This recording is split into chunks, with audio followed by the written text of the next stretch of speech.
میں جو کہتا ہوں وہ ضرور کرتا ہوں. یہ کچھ لوگوں کے لیے فلمی ڈائلاگ تو ہو سکتا ہے، لیکن روسی صدر ولادیمیر پوٹن کے لیے نہیں. وہ جو بھی سوچتے ہیں وہ سب کر کے دکھاتے ہیں، بلکہ نہ کہنے والی باتیں بھی کر ڈالتے ہیں. ماسکو میں موجود بی بی سی کے معروف صحافی اسٹیو روزنبرگ پیوٹن کے حوالے سے اپنی غلط رائے کے بارے میں کہتے ہیں، سب سے پہلے مجھے ایک اعتراف کرنا ہے. بہت بار میں نے سوچا تھا کہ پیوٹن ایسا کبھی نہیں کریں گے، لیکن پھر انہوں نے مجھے غلط ثابت کیا.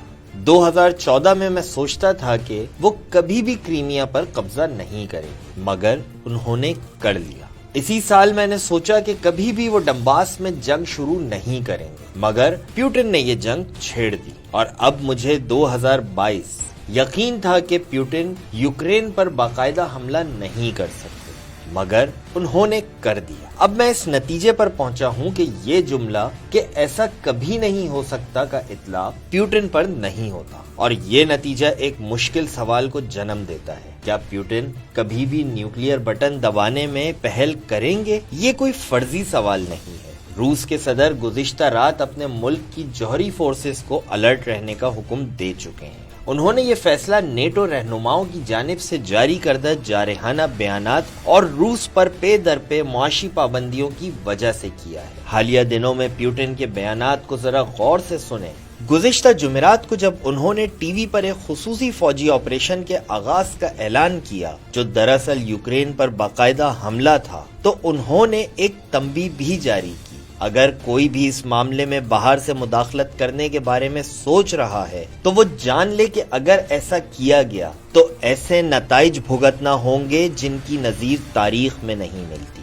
نوبل انعام یافتہ ڈمیٹری موراٹوف کا ماننا ہے کہ پیوٹن کے یہ الفاظ جوہری جنگ کی براہ راست دھمکی ہیں. ان کا مزید کہنا ہے کہ اس خطاب میں پیوٹن صرف کرملن کے نہیں بلکہ دنیا کے مالک کے طور پر دکھائی دینے کی کوشش کر رہے ہیں، جیسے کوئی اپنی نئی گاڑی کی چابی انگلیوں پر گھما کر اس کی نمائش کرتا ہے. ویسے ہی پیوٹن نے جوہری بٹن پر اپنا ہاتھ پھیرا. پیوٹن کئی بار کہہ چکے ہیں کہ اگر روس ہی باقی نہیں رہے گا تو پھر دنیا کی کیا ضرورت ہے، لیکن کسی نے اس پر توجہ نہیں دی. لیکن یہ دھمکی ہے کہ اگر روس سے اس کی خواہش کے مطابق برتاؤ نہیں کیا گیا تو پھر سب کچھ تباہ ہو جائے گا.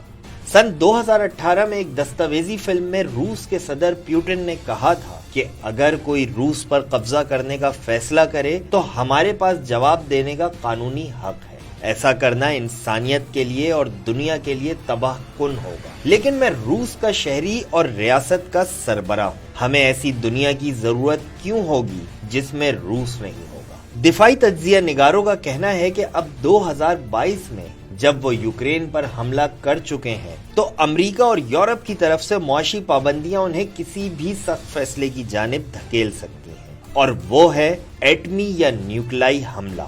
پاول فیلگن نامی معروف تجزیہ نگار اپنے گہرے خدشات کا اظہار کرتے ہوئے کہتے ہیں کہ امریکہ اور یورپ نے اگر اپنی پابندیوں کی وجہ سے روس کو بن گلی میں داخل کرنے کی کوشش کی تو یہ ایک بھیانک عمل ہو سکتا ہے. پیوٹن ایک طرف یورپ کی گیس سپلائی بند کر سکتے ہیں، یا پھر معاملہ حد سے بڑھ جانے پر برطانیہ اور ڈنمارک کے درمیان شمالی سمندر میں کسی مقام پر ایک نیوکلیئر بم گرایا جا سکتا ہے. ستم یہ ہے کہ اگر پیوٹن نے واقعی جوہری آپشن کا انتخاب کر لیا تو کیا ان کے قریبی لوگوں میں سے کوئی ان کو روکنے کی کوشش کرے گا؟ ڈمیٹری موراٹوف کہتے ہیں کہ روس کی سیاسی اشرافیہ عوام کے ساتھ کبھی بھی نہیں ہوتی، وہ ہمیشہ حاکم کا ساتھ دیتی ہے. پاول فیلگن کہتے ہیں کہ روس میں کوئی بھی پیوٹن کے سامنے کھڑے ہونے کو تیار نہیں ہے. دنیا واقعی ہی ایک خطرناک موڑ پر